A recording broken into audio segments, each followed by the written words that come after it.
Hello जी, राम राम सबको। और आप सभी को दूसरे नवरात्रि की हार्दिक शुभकामनाएं।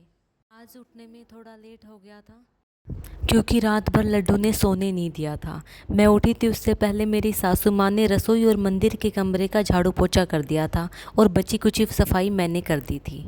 जैसा कि आप सबको पता है कि नवरात्रि का दूसरा दिन माँ ब्रह्मचारिणी के रूप में जाना जाता है। माँ ब्रह्मचारिणी ज्ञान और विद्या का रूप कहा जाता है। माँ ब्रह्मचारिणी का स्वभाव बहुत ही सरल, बहुत ही कोमल है। तो यहाँ सबसे पहले उठकर मैंने माता को नमस्कार किया। फिर मैंने मिश्री, गोला, लौंग, इलायची का भोग लगाकर माँ को खुश करना चाहा। माता को टीका लगाया, खुद को टीका लगाया और पूजा करके दुर्गा सप्तशती का पाठ करना आरंभ किया। दुर्गा सप्तशती का पाठ करने में कम से कम 1.5 घंटा लगता है।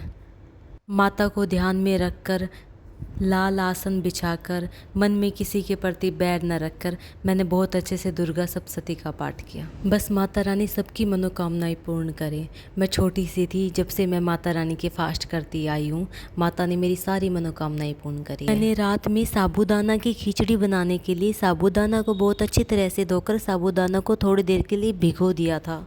मैंने पहली बार साबूदाने की खिचड़ी बनाई थी जो बिल्कुल भी अच्छी नहीं बनी थी। मैंने YouTube पर से देखा था कि 20 मिनट के लिए साबूदाना को ऊपर तक पानी डाल दो, फिर 2-3 घंटे के लिए उसको रेस्ट पर छोड़ दीजिए। फिर मैंने शाम को खिचड़ी बनाई। ये बहुत ही ज़्यादा चिपचिपी सी बनी थी, लेकिन मैंने खा ली थी। गलती मुझसे ये हो गई थी, मैंने कुकर में बनाई थी।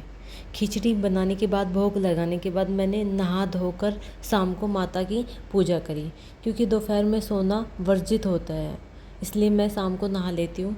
नहा धोने के बाद मैंने माता की बहुत अच्छे से पूजा करी, माता को भोग लगाया। हम जो शाम को खाते हैं हम उसी का भोग लगाते हैं, इसलिए मैंने पहले खिचड़ी बनाई, फिर माता को भोग लगाया। खाना पीना खाकर हम रात को रामलीला देखने चले गए थे। मैंने अपने मायके में कभी भी रामलीला नहीं देखी। कभी छोटी हुई जब देखी हो तो मुझे याद नहीं, लेकिन यहाँ पे सब लोग रामलीला देखने जाते हैं। काफ़ी लोगों की भीड़ लगी हुई थी और बहुत ही अच्छी रामलीला थी। क्या आप लोगों ने रामलीला देखी है? कभी देखी हो तो प्लीज़ मुझे बताइएगा।